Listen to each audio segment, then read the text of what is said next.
ಗ್ರಾಮಸ್ಥರ ನಿದ್ರೆಗೆಡಿಸಿದ್ದ ಚಿರತೆ ಕೊನೆಗೂ ಸೆರೆ.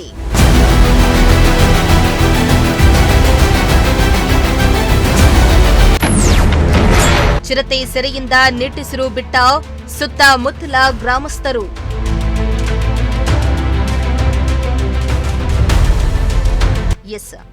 ಇತ್ತೀಚಿನ ದಿನಗಳಲ್ಲಿ ತಿಪಟೂರು ತಾಲೂಕಿನಾದ್ಯಂತ ಚಿರತೆ ಹಾವಳಿ ಹೆಚ್ಚಾಗಿದ್ದು, ಕಾಡಿನಿಂದ ನಾಡಿಗೆ ಆಹಾರವನ್ನ ಹರಿಸಿ ಬರ್ತಾ ಇರುವ ಚಿರತೆಗಳಿಂದ ಜನರು ಹೈರಾಣಾಗ್ತಿದ್ದಾರೆ. ಚಿರತೆಗಳ ಸೆರೆಗೆ ಅರಣ್ಯ ಇಲಾಖೆ ಬೋನುಗಳನ್ನ ಇರಿಸಿ ಚಿರತೆ ಸೆರೆಗೆ ಮುಂದಾಗ್ತಾ ಇದ್ರೂ ಚಿರತೆ ಕಾಟ ಮಾತ್ರ ತಪ್ತಾ ಇಲ್ಲ. ಇತ್ತ ತಿಪಟೂರು ತಾಲೂಕಿನ ಸಾರ್ತವಳ್ಳಿ ಗ್ರಾಮದ ಸುತ್ತಮುತ್ತ ಕಳೆದ ಹಲವು ದಿನಗಳಿಂದ ಜನರ ನಿದ್ರೆ ಕೆಡಿಸ್ತಾ ಇದ್ದ ನರಭಕ್ಷಕ ಚಿರತೆ ಕೊನೆಗೂ ಅರಣ್ಯ ಇಲಾಖೆ ಇಟ್ಟಿದ್ದ ಬೋನಿಗೆ ಬಿದ್ದಿದ್ದು ಗ್ರಾಮಸ್ಥರು ನಿಟ್ಟುಸಿರನ್ನ ಬಿಟ್ಟಿದ್ದಾರೆ.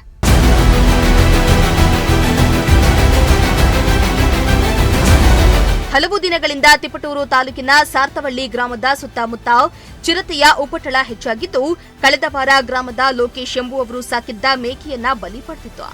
ಇದರಿಂದ ಸುತ್ತಮುತ್ತಲ ಗ್ರಾಮಸ್ಥರು ಭಯಭೀತರಾಗಿದ್ರು. ಇನ್ನು ಚಿರತೆ ಕಾಟಕ್ಕೆ ಬೇಸತ್ತು ಗ್ರಾಮಸ್ಥರು ಚಿರತೆ ಸೆರೆ ಹಿಡಿಯುವಂತೆ ಅರಣ್ಯ ಇಲಾಖೆಗೆ ಮನವಿಯನ್ನ ಮಾಡಿದ್ರು.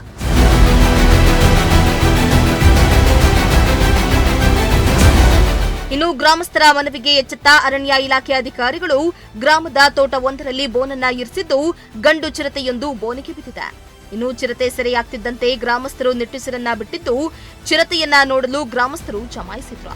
ಇನ್ನು ಅರಣ್ಯ ಇಲಾಖೆ ಸಿಬ್ಬಂದಿ ಚಿರತೆಯನ್ನ ಸುರಕ್ಷಿತವಾಗಿ ಸ್ಥಳಾಂತರಿಸಿದ್ರು.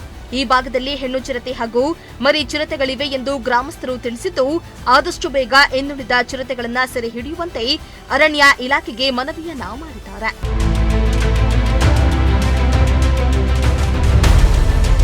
ಕಿರಣ್, ಪ್ರಜಾಶಕ್ತಿ ಟಿವಿ, ತಿಪಟೂರು.